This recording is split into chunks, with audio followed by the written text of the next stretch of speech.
बहुजन समाज इतना पार्टी इतना किसी का वोट ही नहीं है। हर गांव आप समीक्षा कर लीजिए, अगर किसी की लहर ऐसी चलती है तब फर्क पड़ता है, लेकिन इस बार कोई किसी का लहर नहीं है। राजनीतिक जो है उल्टी हो गई है, हमारे वो राजनीतिक समझ में नहीं आ रही है, कैसे ये चला जाएगा, ये दोगली राजनीतिक हो गई। मैं काम करा रहा हूँ यादव समाज में, जैसे जहाँ नहीं कोई काम करा था मैं फिलहाल में वहाँ काम करा रहा हूँ, तो वहाँ पर मैं देख रहा हूँ कि काम तो करवा रहा हूँ, लोग चाहते हैं कि काम होना चाहिए, लेकिन 1 इंच हिलना नहीं चाहिए, लाठी ले खड़े रहते हैं। तो बताइए कौन आएगा कपार फोड़, कौन ठेकेदार मार करने आएगा लोगों के बीच में।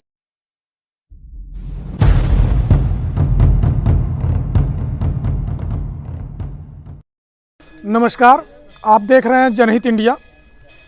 मैं प्रेम कुमार मस्त आज के चुनावी सफ़र में चुनावी रणनीति पर लोगों के चुनाव का तड़का लगाते हुए आगे बढ़ता हूं। आज मैं आया हूं कमला नगर।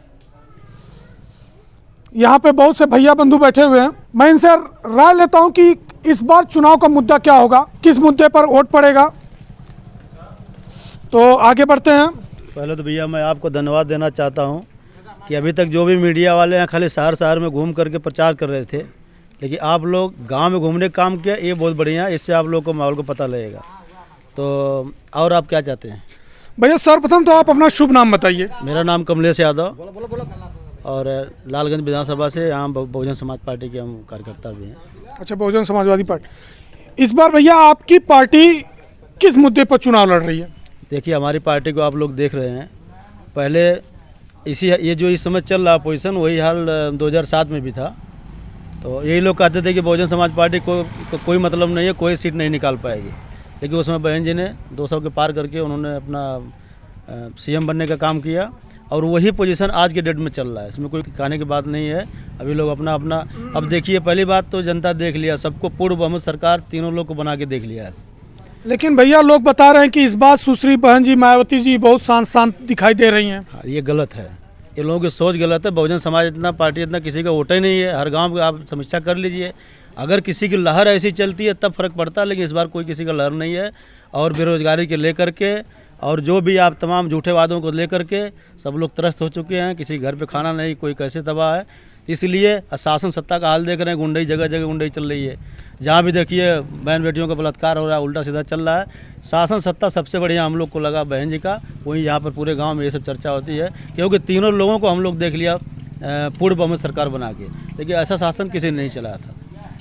भैया आपने अपना जैसे परिचय दिया यादव समाज, लेकिन ज़्यादातर तो ये देखा जाता है यादव समाज जो है आज के समय में समाजवादी पार्टी को पसंद करता है। बात सही है, आप पसंद करता है, लेकिन देखिए हम लोग ऐसे हैं कि हम लोग काम के ऊपर जो अच्छा काम करेगा वही है, जो शिक्षा को देखे और बेरोजगारी देखे, लोगों को दुख सुख देखे, यानी रोड रास्ता पैड़ा हर चीज़ देखे, हम लोग उसको चाहते हैं। और जातवाद से मतलब नहीं है। कौन सा ये बहुजन समाज पार्टी हो चाहे समाजवादी पार्टी हो, किसी एक की नहीं होती है। बहुजन यानी बहुजनों की है, आप सभी लोग जा सकते हैं।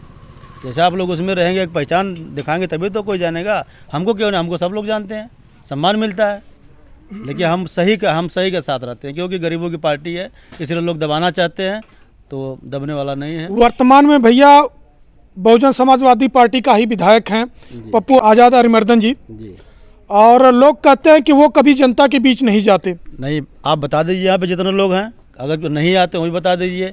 उन्होंने काम भी बढ़िया किया है। जो कोरोना महामारी को देखते हुए यहाँ पे निधि 2.5 साल से लोगों की बंद चल रही है, फिर भी आवागमन हमेशा रहता है। हमारे गांव में पूरा लाइट वगैरह लगा दी है, एक पुल का प्रस्ताव दिया तो भी पुल पास कर दिया है। तमाम बड़े बड़े पुल बन रहे हैं, निधि के बंद होने के बावजूद भी बन रहे हैं, तो उससे बेहतर तो नहीं। और आना जाना हमेशा सुख दुख में लगे रहते हैं। तो इस बार भैया आप अपनी पार्टी की तरफ से कौन सा ऐसे मुद्दे हैं जिससे जनता को प्रभावित कर अपने पक्ष में करेंगे? देखिए, हम तो यही चाहेंगे कि अगर हमारी पार्टी हमारी सरकार बनती है, बहुजन समाज पार्टी की सरकार बनती है, तो पहले शिक्षा पे ध्यान दे, इसके बाद बेरोजगारी पे ध्यान दे। ऐसा कुछ करे कि जो हमारे यहाँ के लोग पलायन न करें, अपने यहाँ लोगों को रोजी रोटी का मतलब बेरोजगारी ख़त्म हो।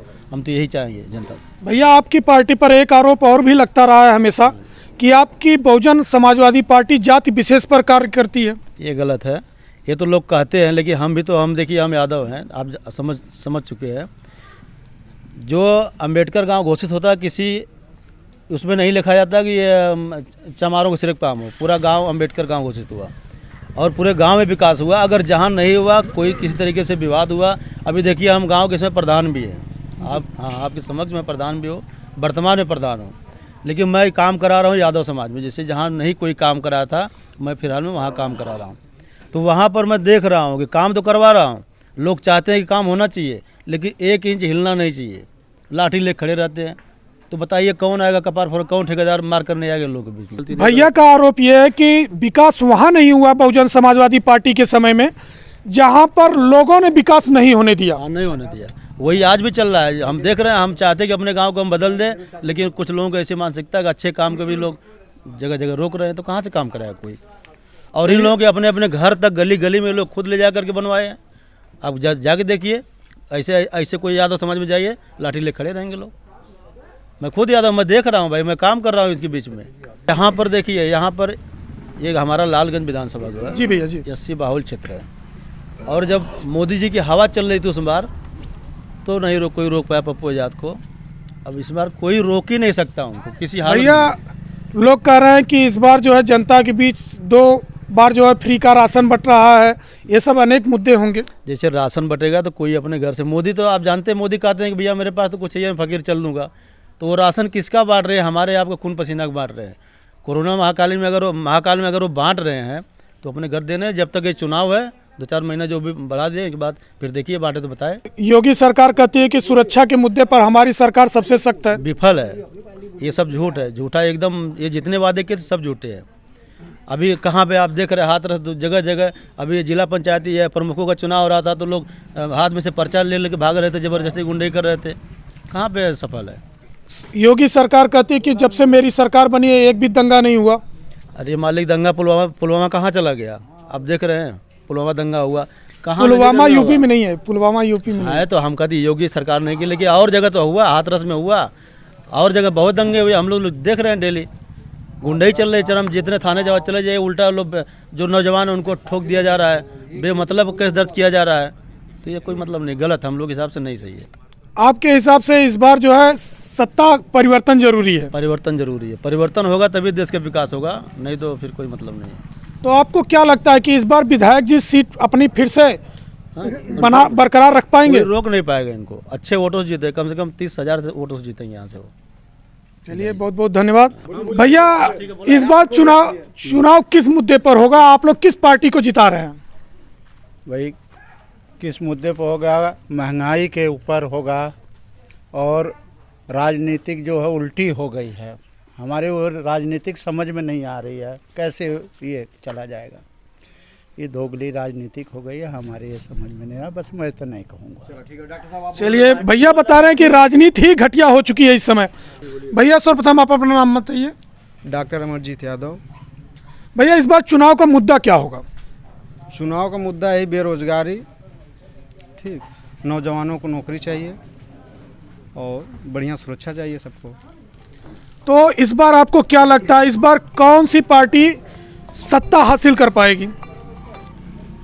इस बार सत्ता हासिल, अब जो बढ़िया काम किया होगा वो सत्ता हासिल करेगा। बढ़िया काम का निर्णय तो हम ही आप करेंगे, उसी आधार पे पूछा जा रहा है कि किसको लग रहा है किसके राज में कितना काम हुआ, कौन बढ़िया किया है, कौन नहीं कर पाया है। चिल्लाने को तो सभी पार्टियां चिल्ला रही कि हमने बहुत अच्छा काम किया, हमने बहुत अच्छा किया। जो किया भाई उसका तो दिख रहा है सामने ना, सभी लोग जान रहे हैं, देख रहे हैं, जनता देख रही है कौन विकास किया कौन नहीं किया है, ये तो सबके समझ में है।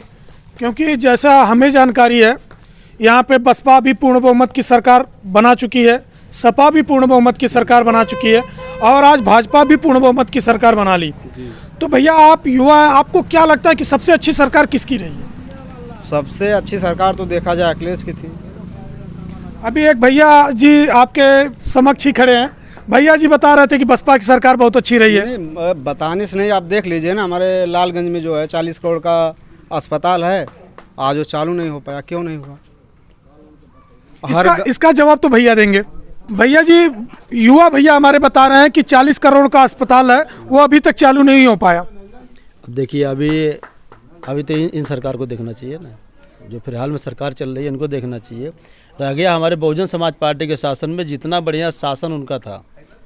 आप जाने होंगे कि राम मंदिर को लेकर जो आज राम मंदिर चिल्ला रहे हैं लोग, उनके समय के जब ये हुआ कि नहीं सुप्रीम कोर्ट कुछ आदेश देने जा रही है, आप व्यवस्था टाइट के दंगा हो जाएगा, बहन जी ने बोला कुछ नहीं होगा और वास्तव में कुछ नहीं होगा। तो शासन सत्ता ऐसा होना चाहिए, ये नहीं ये जो हम कर रहे हैं हम बहुत सुरक्षित हैं, हम बहुत घर में अपने बहुत कुछ बना लिए हैं, लेकिन हम सब बाहर लेके जाए हमारा लूट लिया जाए, फिर मतलब क्या है। तो शासन, पहली बात तो शासन टाइट होना चाहिए, इसके बाद शिक्षा होना चाहिए, फिर बेरोजगारी का है ये सब। भैया शासन सपा सरकार में टाइट नहीं रहा है। सपा सरकार में आप बताइए 100 नंबर किसने दिया था, एम्बुलेंस किसने दी थी? शासन की बात करें, शासन की शासन अगर आपके पास पुलिस रहेगी, फोर्स रहेगी, 10 मिनट में कोई कांड हो रहा पहुँच रहा है, शासन उसी का तो बढ़िया होगा। क्या कहना चाहेंगे भैया? भैया नहीं, देखिए ये चीज़ सही है जो कह रहे हैं, ये अगले जो चलाया तो ये सही है, इसको हम गलत नहीं ठहराएंगे, लेकिन इनके ऊपर भी तो लगाम होना चाहिए।